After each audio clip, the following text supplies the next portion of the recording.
Hello and welcome to my FlossTube channel.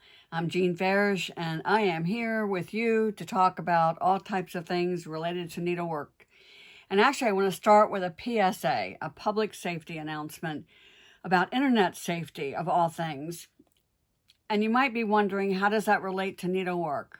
Well, let me tell you. When you post a piece of needlework that has personal information in it, it is out there for everyone to see. We all know you cannot just be, you just can't be too careful in today's day and age. So particularly when you are posting a birth announcement, if you include the child's name, the parent's name, the date of birth, the weight, all kinds of information, the city of birth, whatever, that information's out there. And that little tyke has already gotten himself in a position where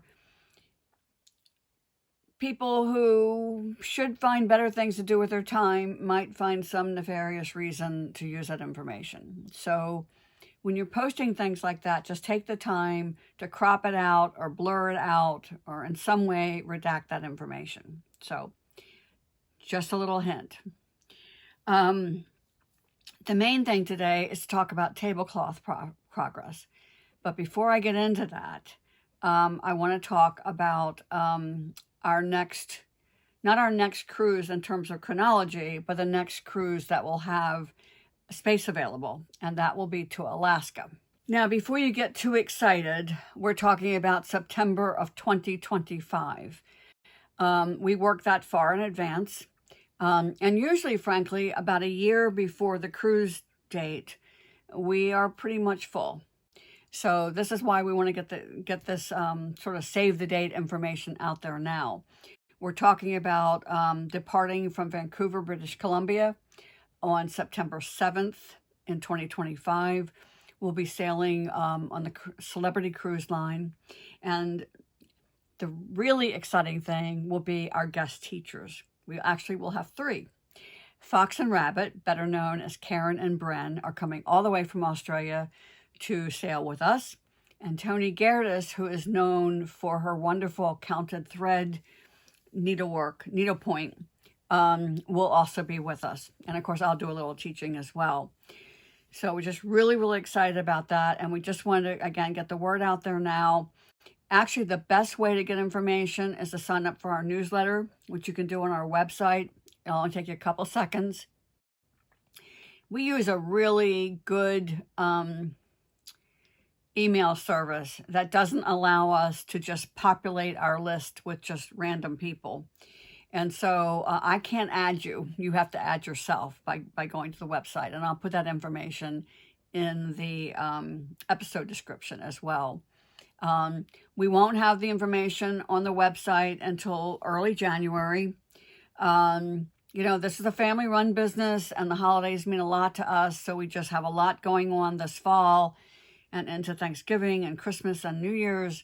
And so we just decided that we would just hold off and get that done the very beginning of the year. And then actually, it probably won't be January. It'll probably be February before it'll actually be on the website. And then we'll open registration on March 16th. And that's of 2024. We'll be opening the registration for the cruise, which is in 2025. So just wanted to share that with you. In a previous episode, I have always wanted to say that. You saw the devastating result of water damage to an exquisite piece of needlework that I acquired on a trip to the UK. And so I shared with you how I got it and what I plan to do. So this week, it's all about catching you up to where we are with that.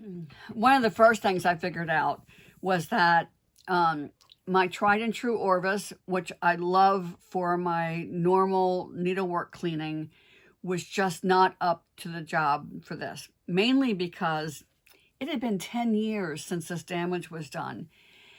If I had washed it like right then, before it even got dry, that would have been the smart thing to do. Not really sure why I did. I mean, I can kind of go back and examine that whole thing, but I did what I did at the time, and here we are 10 years later, and I'm dealing with it. So I decided to use a product that I discovered by reading the blog, actually more than one blog, from someone who does conservation work with needlework. And they spoke very highly of Retro Clean. It's actually two products. There's Retro Wash and Retro Clean. Retro Clean is really meant for getting age spots and just that yellowing that can happen with needlework over the years. So that's what I decided to use. I also decided that my thought of doing it in my bathtub so that it wouldn't get wrinkled and stuff was really overthinking it. And you'll see in this and the videos that follow that once it's wet, this whole thing just crumpled up into, like, not much bigger than a softball. And that was not compressing it, just, this fabric is so fine that it's just, there's like nothing to it. Now, of course, the first thing was getting it off the mat board that it was attached to. Detaching it wasn't particularly difficult. It was just tedious more than anything else. Now, the only tools I used were a tapestry needle and a pair of embroidery scissors. I did not use a seam ripper. And once I had it unattached from the mat board, then of course the next thing to do was to start the washing process. This took place over 3 days. You'll just see for yourself that the first washing got a lot of it out, but it clearly needed a second time. I thought that it was going to be clean enough, and I rinsed it out and spread it out, and I just felt like there was a little bit of a hint of these old stains. So back into the wash water it went. Now, each of these times I started the wash process, I used 3 tablespoons of Retro Clean to 1 gallon of water. And I started out with warmish water, about a half a gallon, until I got the powder dissolved. And then I added enough water to make the gallon and to bring it up to, like, what I'm going to call just room temperature. Not warm, not cool, just sort of bland. So when all was said and done, I had good news and bad news.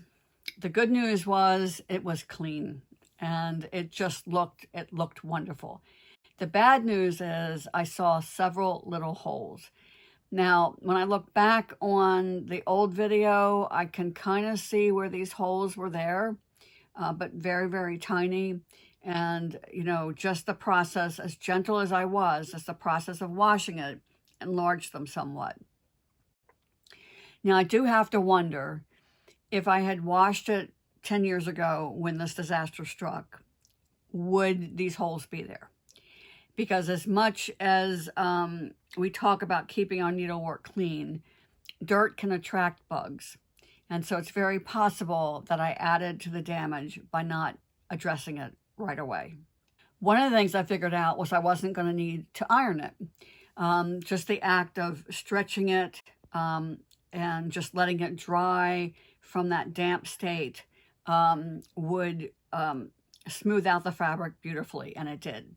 I found that I'm not quite satisfied with the stretching at this point, and I feel like that I'm going to need a little help. And my daughter Elizabeth will be here later this weekend, and I will get her to help me stretch it.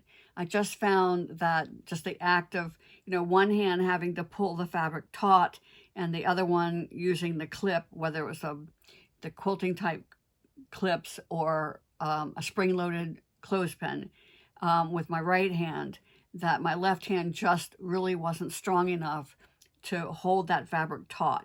So I'm probably gonna spray it again so it's damp and do that stretching process one more time with her help before I sew it back onto the mat board. So you'll have to come back next week to see what that next stage is going to be all about. One of the things I learned in this whole process is that, like the act of travel and enjoying being a tourist in new places, needlework requires flexibility. whether it's the flexibility of saying, that doesn't quite look right, let me rip that out and redo it, or whether in this case I had to be flexible with how I was going to get through this process. Didn't exactly have a blueprint to follow. I want to come back to the subject of Orvus, though, before I go too far from the whole process of keeping things clean. I love Orvus for just normal, everyday, getting my needlework clean and keeping it clean. And the two questions I get most often is, what is it? And where do I get it? And the where do I get it question is most easily answered by telling you that if you go to a feed and seed store or a place like Tractor Supply, you're going to find these huge containers of Orvus, because people who raise horses use it for washing their horses. What does that have to do with needlework? I really wish that I could follow this thread back to the very beginning, but I have a feeling that it's a combination of and pardon me for being gender specific here, but for the very typical farm housewife who did needlework, who also was very much an active participant in raising their farm animals, made the connection that this soap or detergent that was so good for keeping their livestock clean, especially those who might, for example, be showing a horse or a calf in a 4-H fair or something like that, that the very things that made that perfect for their livestock also made it perfect for washing their quilts and their handwork. So someday I would really love to document how that whole thing happened. What is the origin story of Orvus paste being the perfect product for keeping our needlework clean? Now, if you don't want to buy this humongous container, then what you want to do is look for probably something labeled as quilt soap or needlework soap. And in fact, you can get it at local needlework stores, at quilt stores, on Amazon, as quilt soap. And in fact, the last time I bought Orvus, that's where I bought it.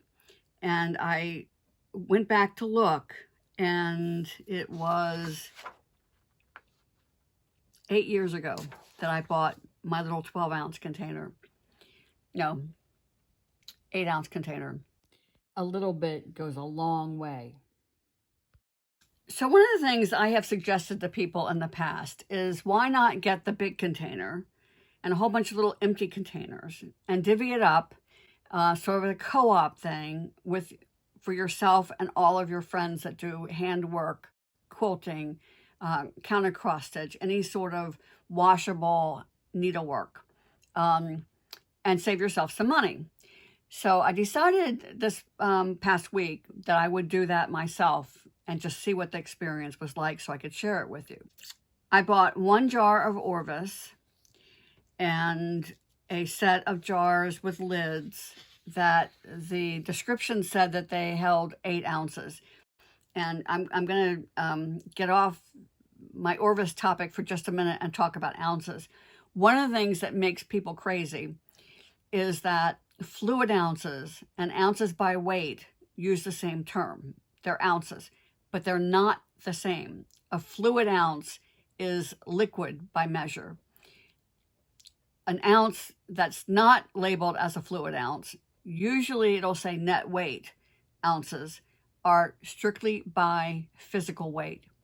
Now, knowing me, I had to do a little bit of research, and one of the interesting things I found was that 1 fluid ounce of pure water weighs just about an ounce in terms of net weight, which is interesting, but just a coincidence. Don't assume that an ounce of anything by net weight is the same as that same item, an ounce by fluid ounces. So the label on the Orvus container says it's by net weight, and it's 120 ounces. That becomes important here. So altogether, I spent, let's see, $60 buying the big thing of Orvus and 12 plastic containers. And when I looked at them, I thought, I'm, the 120 ounces, if I do 10 ounces, that will give me 12 containers. I have 12 containers, so that's perfect. So I got my scale out, put the container on there, set the scale to 0 so it would subtract out the weight of the container, and started filling it.